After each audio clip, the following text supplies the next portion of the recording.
नमस्कार। आज हम पाउलो कोएल्हो की बहुत ही मशहूर किताब द एल्केमिस्ट के कुछ खास हिस्सों पर थोड़ी गहराई से बात करेंगे। ये कहानी है सैंटियागो नाम के एक गडरिये लड़के की। उसे ना एक सपना बार बार आता है, एक खजाने का, और वो निकल पड़ता है उसकी तलाश में। तो आज हम इसी कहानी के बहाने सपनों, किस्मत और हाँ, खुद उस सफर के मतलब को समझने की कोशिश करेंगे। तो चलिए शुरू करते हैं। कहानी की शुरुआत में है सैंटियागो और उसका वो सपना, मिस्र के पिरामिड के पास खजाना। लेकिन सिर्फ सपना देख लेना ही काफी नहीं होता है ना। फिर उसे वो बूढ़ा राजा मिलता है, मिल्कीजिदेक। हाँ, मिल्कीजिदेक।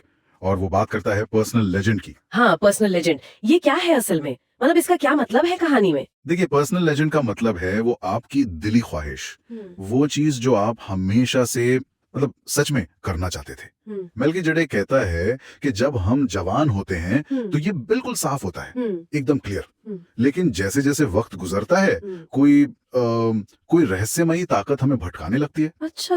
और यहीं पर आता है दुनिया का सबसे बड़ा झूठ जो किताब बताती है। क्या है वो? कि हमारी जिंदगी ना वो किस्मत के भरोसे है, कि हमारा कोई कंट्रोल ही नहीं है। ओह अच्छा। और सैंटियागो का अपनी भेड़ बेचकर अपनी आरामदायक जिंदगी छोड़कर निकल पड़ना, वो इसी झूठ को चैलेंज करना एक तरह से। सही बात है, वो अपना कंफर्ट जोन छोड़ देता है। लेकिन ये सफर इतना आसान तो होता नहीं होगा उसके लिए।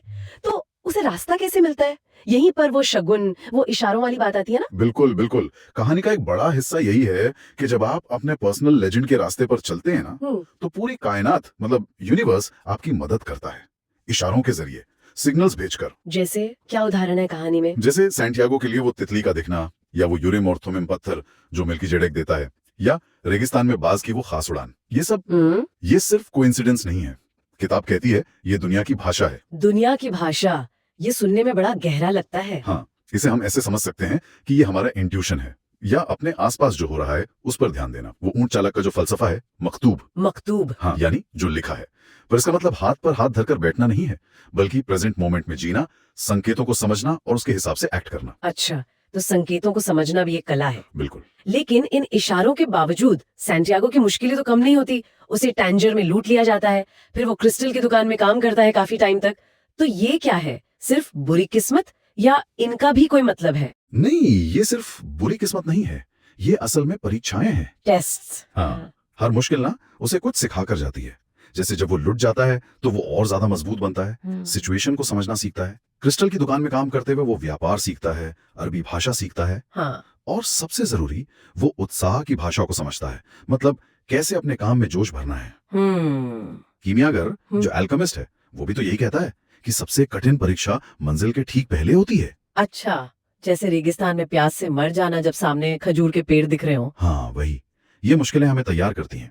और देखिए, क्रिस्टल व्यापारी का किरदार है ना। हाँ, वो जो दुकान का मालिक है। वो ठीक इसका उल्टा है। वो मक्का जाने का सपना तो देखता है, पर उसे पूरा करने से डरता है। क्यों डरता है? उसे डर है कि अगर सपना पूरा हो गया तो जीने का मकसद खत्म हो जाएगा, या शायद वो उतना अच्छा ना हो जितना उसने सोचा है। ओह। वो गिरता है, सीखता है और आगे बढ़ता रहता है। वो हार नहीं मानता। सही है। और इसी सफर में रेगिस्तान में उसे फातिमा मिलती है, नखलिस्तान में।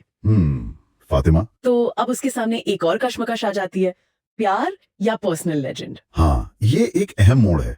लेकिन फातिमा का जो नजरिया है वो बहुत बहुत गहरा है। वो रेगिस्तान की औरत है।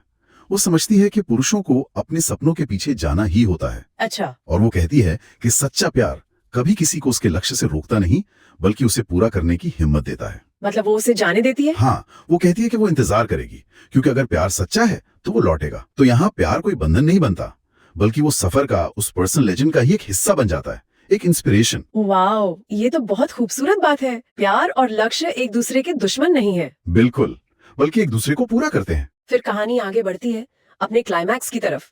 सैंटियागो रेगिस्तान में है और वो खुद को हवा में बदल देता है। ये कैसे होता है? हाँ, ये सुनने में जादुई लगता है, पर इसका सिंबॉलिक मतलब गहरा है।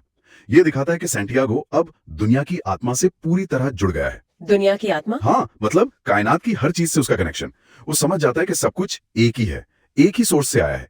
वो प्रकृति के नियमों को समझ जाता है। ओके। और इसी समझ से वो हवा, सूरज सबसे बात कर पाता है और वो चमत्कार कर पाता है। और फिर वो पिरामिड पहुंच जाता है आखिर में। हाँ, पहुंच जाता है। शगुन देखता है वो स्कारब बीटल, खुदाई शुरू करता है। लेकिन तभी लुटेरे आ जाते हैं, उसे पीटते हैं, उसका सोना छीन लेते हैं। ओहो, इतनी मेहनत के बाद ये तो खजाना वहां नहीं था? नहीं, और यही कहानी का सबसे बड़ा ट्विस्ट है। क्या?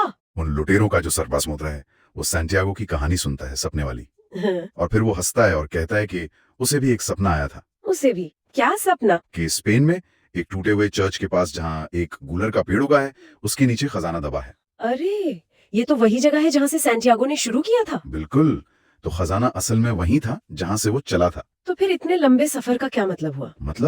मतलब वो पूरा सफर ही था। असली खजाना वो सोना नहीं था जो उसे आखिर में मिला। असली खजाना था वो सब कुछ जो उसने रास्ते में सीखा, जो अनुभव किया। वो फातिमा से मिला, उसने दुनिया की भाषा सीखी, वो खुद बदला। मतलब मंजिल से ज्यादा खूबसूरत सफर होता है। हाँ, काफी हद तक यही संदेश है। यात्रा ही इनाम है। The journey is the reward. तो अगर हम इन सब बातों को समेटें तो इन हिस्सों का सार क्या निकलता है? मतलब अपने दिल की आवाज, अपने पर्सनल लेजेंड को सुनना बहुत जरूरी है। हाँ बिल्कुल, और कायनात जो इशारे देती है उन पर ध्यान देना। और मुश्किलों से घबराना नहीं, बल्कि उन्हें सीखने का एक मौका समझना। सही कहा। और ये भी कि सब कुछ जुड़ा हुआ है। वो दुनिया की आत्मा वाला कॉन्सेप्ट, और सच्चा प्यार आपको रोकता नहीं, सपोर्ट करता है। एक आखिरी बात सोचने के लिए शायद छोड़ सकते हैं। हाँ, बताइए। कहानी बार बार कहती है कि कायनात आपकी मदद करती है, इशारों से बात करती है जब आप कुछ शिद्दत से चाहते हैं। तो अगर हम अपनी रोजमर्रा की जिंदगी को देखें, हम शायद किसी पिरामिड की खजाने की तलाश में ना हो, पर हमारे लिए वो इशारे क्या हो सकते हैं? कौन सी वो अंदर की आवाज है या बाहर के संकेत जिन पे शायद हम ध्यान नहीं दे रहे? ये वाकई सोचने वाली बात है। हाँ, शायद गौर करने लायक है।